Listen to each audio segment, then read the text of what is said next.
Hey, everyone, and welcome. It's funny.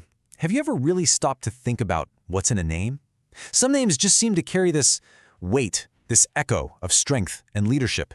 Today, we're going to dig into a few of those ancient names and the incredible stories that made them so powerful. Right, so what is it that makes a name powerful? Is it the way it sounds, its literal meaning, or is it really all about the story of the first person who made that name famous? I mean, we all feel something about our own names, but some names have been resonating for thousands of years. Let's find out why. So here's the big idea we're going to explore today. A lot of these biblical names are way more than just labels. Think of them more like blueprints for leadership. They're built on the back of the person who first had that name, whose life pretty much became the very definition of the name itself. Okay, so for our first example, let's talk about a guy who had to fill some seriously legendary shoes. A role so huge it would have terrified just about anyone. His name was Joshua. Joshua. Just say the name. It feels strong, right? Determined. But the thing is, the man himself had to grow into the kind of strength that his name would one day represent. To really get this quote, you have to put yourself in his shoes. Imagine this. The one and only Moses is gone. And now an entire nation is looking at you, Joshua, to lead them. The pressure would be absolutely crushing. So this line, it's not some gentle suggestion. It's a command. It's the #1 requirement for the impossible job ahead. I mean, his journey was just epic. There's no other word for it. He was handed this monumental mission and then had to lead with a kind of courage that just defied all the odds. And in the end, he did it. He fulfilled that promise, leading his people into their new home. He didn't just follow a checklist. He had to become the strength needed to see it all the way through. And that's why, to this day, the name Joshua is basically another word for courage. And not the I'm not afraid of anything kind of courage. No, this is about having the resolve to act even when you are afraid. It's about stepping up when everyone is counting on you. And man, that is a powerful legacy for a name to carry. All right, let's move on to our second guy. This is a man whose strength wasn't about leading an army, but about the sheer power of his personal belief, even when he was completely on his own. Let's talk about Caleb. Caleb. It just sounds solid, doesn't it? Dependable. And as we're about to see, the man was the walking definition of steadfast.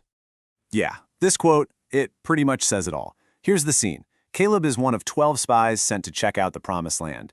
10 of them come back totally freaked out, talking about giants and how they're all doomed. But Caleb, along with Joshua, saw something totally different. He had a different spirit. He saw the potential, the promise, and he absolutely refused to get swept up in the panic of the crowd. So you see, his journey was all about this incredible conviction. He made the choice to focus on the good stuff, not the scary stuff. He had the guts to stand up against what was, the overwhelming popular opinion. And here's the most amazing part. He held on to that belief, not just for a day or a week, but for 40 long years in the wilderness. He never lost faith. So if Joshua is courage, Caleb is devotion, through and through. It's that unwavering, all-in commitment to something you believe in, the strength to hold your ground, even if no one is standing with you. Now that is a powerful quality for any name to stand for. Okay, for our last story, we've got what might be the most inspiring one of the bunch. It is the ultimate underdog story, about a man who was called to be a leader when he felt like the furthest thing from it. This is the story of Gideon. Gideon. When you hear that name, it doesn't immediately make you think of some muscle-bound hero, right? And that's kind of the whole point, because his transformation is what his story is all about. And this is where it gets really interesting. Check out the contrast here. An angel shows up and calls Gideon a mighty warrior. But where is Gideon when this happens? He's hiding in a wine press, trying to thresh his grain in secret so no one will find him. He says he's from the weakest family, and in his own mind, he's no warrior. The transformation is just, wow. He goes from this guy, hiding out, to being called a mighty warrior. He starts out convinced he's from the weakest clan in the land and ends up leading a victorious army.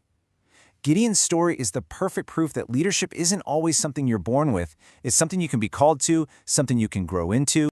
In Gideon's journey, it's the perfect illustration of what bravery really is.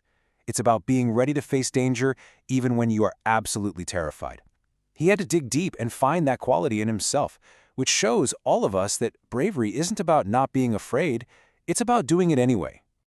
Okay, so we've looked at these 3 incredible leaders. We've heard their stories. What's the common thread here? What's the legacy that a name can really carry? Well, it's like these stories give us 3 pillars of what it means to be a real leader. From Joshua, we get the courage to step up and take on a massive challenge. From Caleb, we get the devotion to stand firm for what you believe in. And from Gideon, we get the bravery to face your fears and rise to the occasion. And really, that's the heart of it, isn't it? A name is never, ever just a word. It's a container for a story. It's a banner for a set of ideals.